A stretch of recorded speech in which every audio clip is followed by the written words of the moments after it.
Hello जय everyone, good जय morning, Shri Radhe Radhe. Harivansh. भगवान ने गीता में कहा, उद्धरेदात्मनात्मानम नात्मान मवसादयेत। मनुष्य का उद्धार कोई और नहीं कर सकता। उद्धरेदात्मनात्मानम, अपना उद्धार स्वयं को ही करना होगा। संत महात्मा गुरुदेव शास्त्र ऋषि मुनि ये आपको उपदेश दे सकते हैं, चलने की राह बता सकते हैं, लेकिन चलना आपको ही पड़ेगा। जिस दिन शरीर रोग से ग्रसित होगा और प्राण शरीर को छोड़ने वाले होंगे, उस समय भयानक पीड़ा और कष्ट से युक्त होकर जब प्राण छूटेंगे तो ना आपका पद रहेगा, न रुपया रहेगा, न रिश्ते नातेदार रहेंगे। आप अकेले जाएंगे और अपने कर्मों का बोझा लेकर जाएंगे। और आए काहे के लिए हैं? आए हैं कर्म बंधनों का नाश करके भगवत प्राप्ति करने के लिए, भगवान को प्राप्त करने के लिए। पर दुर्भाग्य है, हम राजी हैं संसार के भोगों में। तो भगवान कहते हैं, उद्धरेदात्मनात्मानम नात्मान मवसादे। तुम्हारा दूसरा कोई कल्याण नहीं कर सकता। आशीर्वाद मांगने की जरूरत नहीं है, तुम्हें कर्तव्य कर्म करने की जरूरत है। अगर आप अपने कर्मों को बिगाड़ लेंगे तो किसी का भी आशीर्वाद आपका मंगल नहीं कर सकता। पक्का नोट कर लो ये बात। जब रावण ने अपने कर्म बिगाड़ लिए, बड़ा विद्वान था, अद्भुत विद्वान था, अद्वितीय विद्वान और योद्धा था। परम पवित्र कुल पुलस्त में, पुलस्त कुल का पौत्र है ये।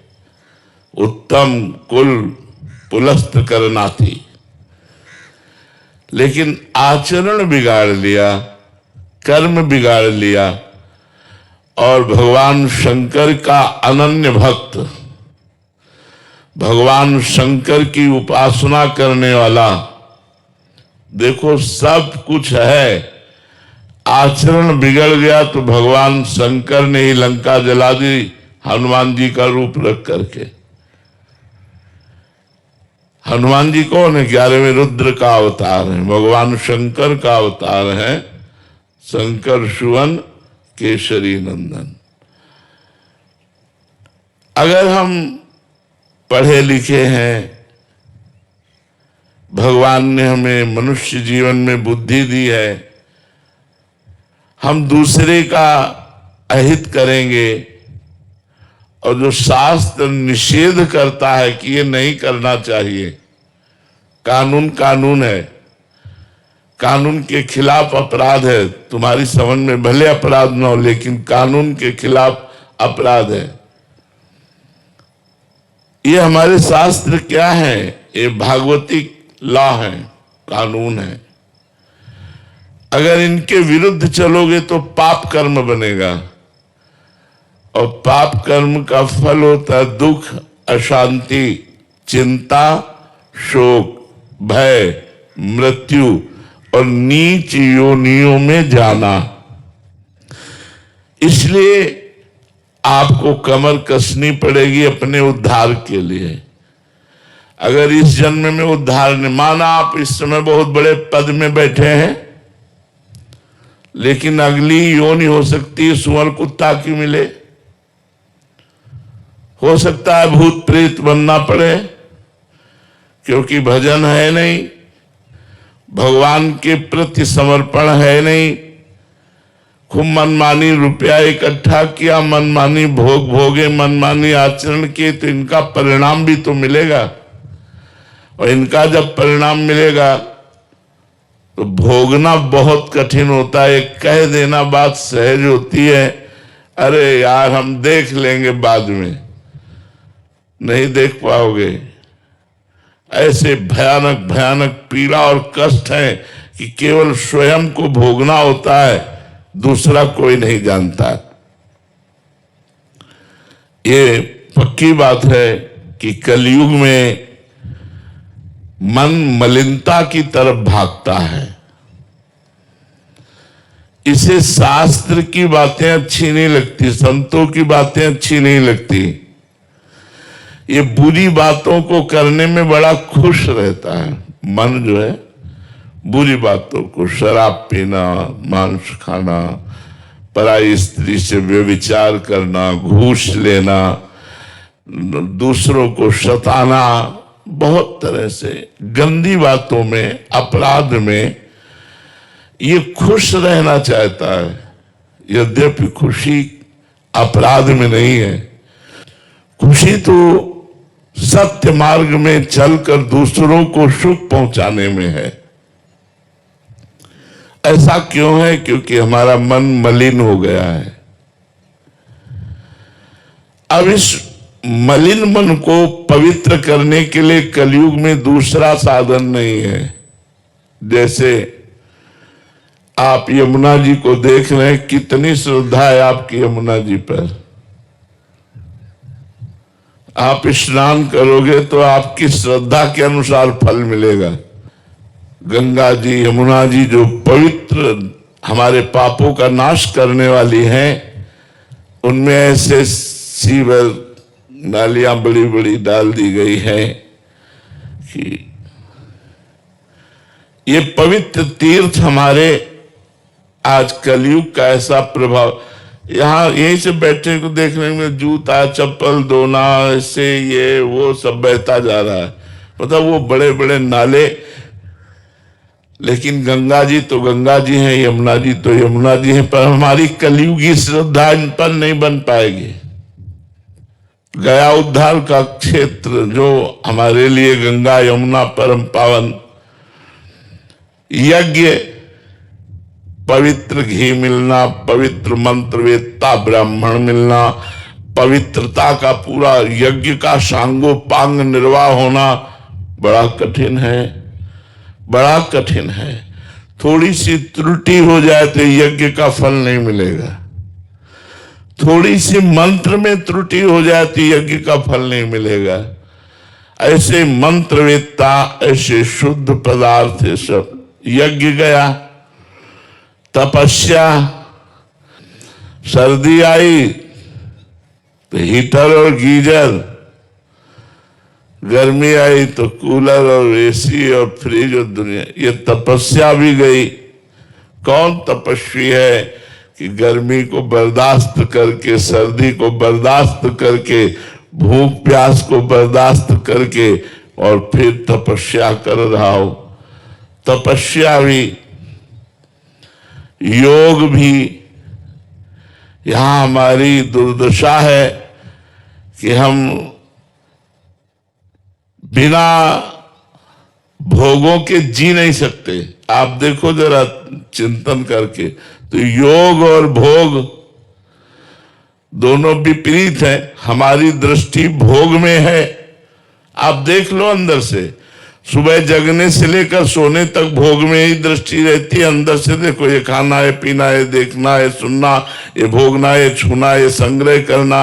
ये कभी ये चिंतन आता है यहां से जाना है, कभी ये चिंतन आता है कि मुझे भगवत साक्षात्कार करना है? नहीं। तो बोले क्यों? क्योंकि कलयुग ने मन को मलिन कर रखा है। अब अंतर्मल के नाश का एकमात्र उपाय रह गया है नाम। कृतयुगे ध्यायते विष्णु त्रेतायाम यजते मुखई द्वापरे परिचर्यायाम कलो तद्धर कीर्तनात्। सतयुग में ध्यान के द्वारा भगवत प्राप्ति होती थी। आंख मूंदो, देखो ध्यान में क्या दिखाई देता है? अंधेरा।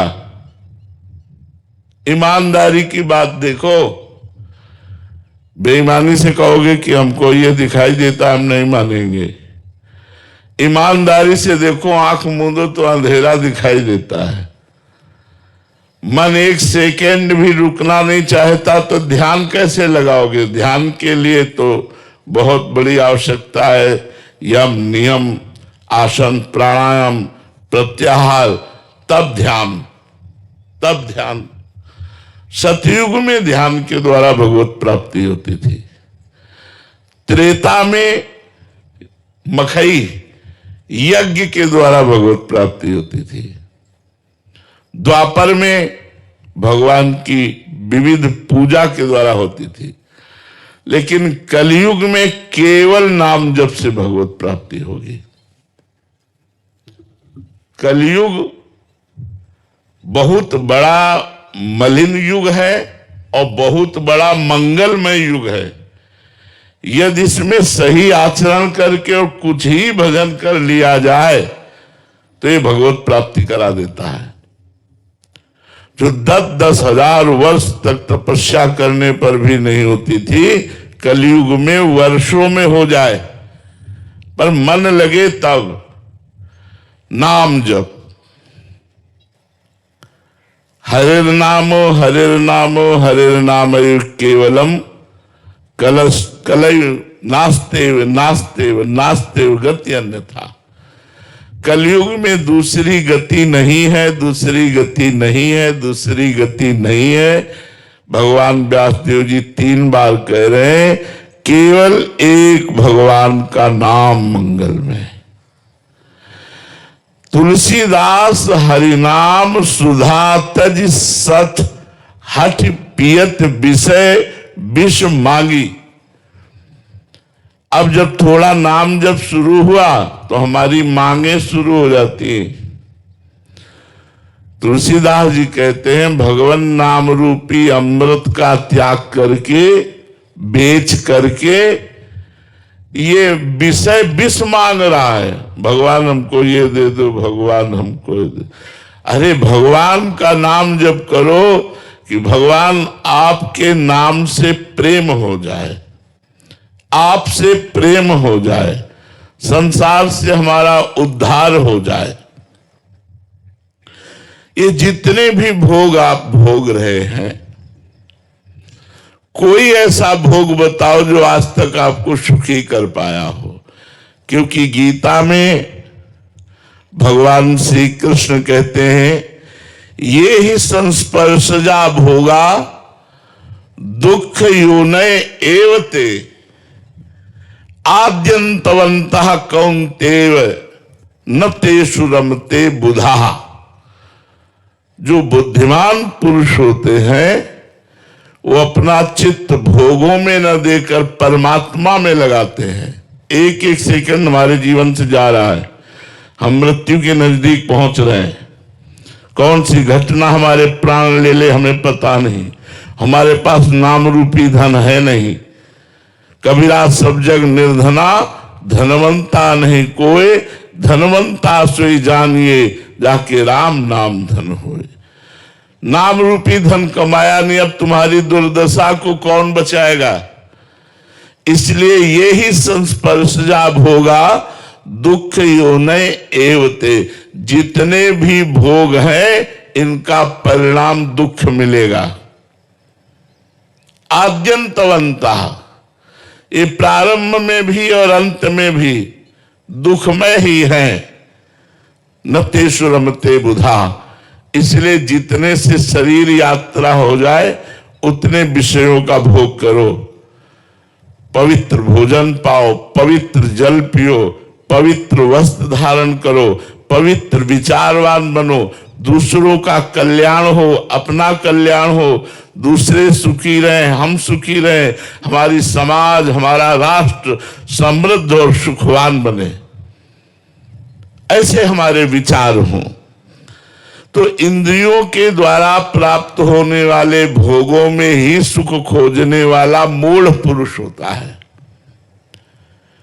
बुद्धिमान पुरुष कभी भोगों में रमता नहीं, आवश्यकता के अनुसार उनको स्वीकार करके सत्य मार्ग का अनुसरण करता है, भजन करता है। जो भी कर्म करता है वो बहुत सोच समझ के कर्म करता है। छोटे से भी कर्म का आपको फल मिलेगा।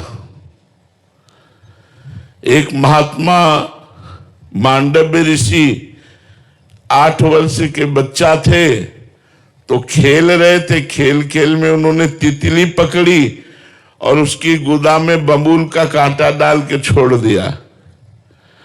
तो जब मांडव्य ऋषि के रूप में तपस्या कर रहे थे, तो राजा के यहां से चुरा कर चोर लोग भाग रहे थे संपत्ति, तो उनका पीछा करते हुए वो आए।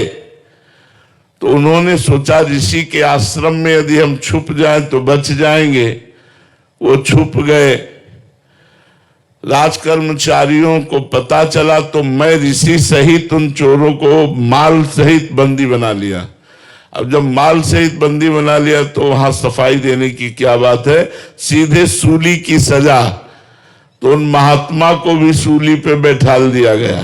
जो मांडव्य ऋषि, महाभारत में एक प्रसंग आता है। अब जो ही सूली उनके गुदा द्वार में घुसी तो ध्यान भंग हुआ और पद्मासन लगाकर सूली पर बैठ गए। तेजस्वी महात्मा थे। जब दूसरे दिन अन्य अपराधियों को सूली की सजा देने का समय आया तो पुराने मृत अपराधियों को उतारा जाता था। तो वहां सब तो मर गए थे, लेकिन मांडव्य ऋषि आसन पर बैठे थे। कांप गए। राजा सहित सब आकर चरणों में गिरे। मांडव्य ऋषि ने कहा, शूली हटा दो, हम तुम्हें दंड नहीं देंगे, हम यमराज को दंड देंगे जाके। उन्होंने, मुझे याद है जीवन में कोई पाप नहीं किया, फिर भी दंड क्यों दिया। शूली हटाई गई, हटी नहीं, काटी गई, तो उन्हें अनिमांडव्य ऋषि कहा गया। वो यमराज के पास गए और उन्होंने कहा, ये सूली मेरे क्यों घुसी, क्यों, कौन सा अपराध, मैं तो बचपन से तपस्या कर रहा हूं। तो उन्होंने दिखाया कि 8 वर्ष की अवस्था में आपने तितली की गुदा में बबूल का कांटा छोड़ दिया। उसके फलस्वरूप आज आपको सूली की सजा भोगनी पड़ी। आप समझ रहे हैं, छोटे से भी कर्म का कितना बड़ा दंड मिलता है। यहां भी देख लो, अपराध होता है 5 मिनट 10 मिनट और सजा होती 20 साल, आजीवन, आजीवन कारावास या मौत की सजा, फांसी। इसलिए बुद्धिमान बनो।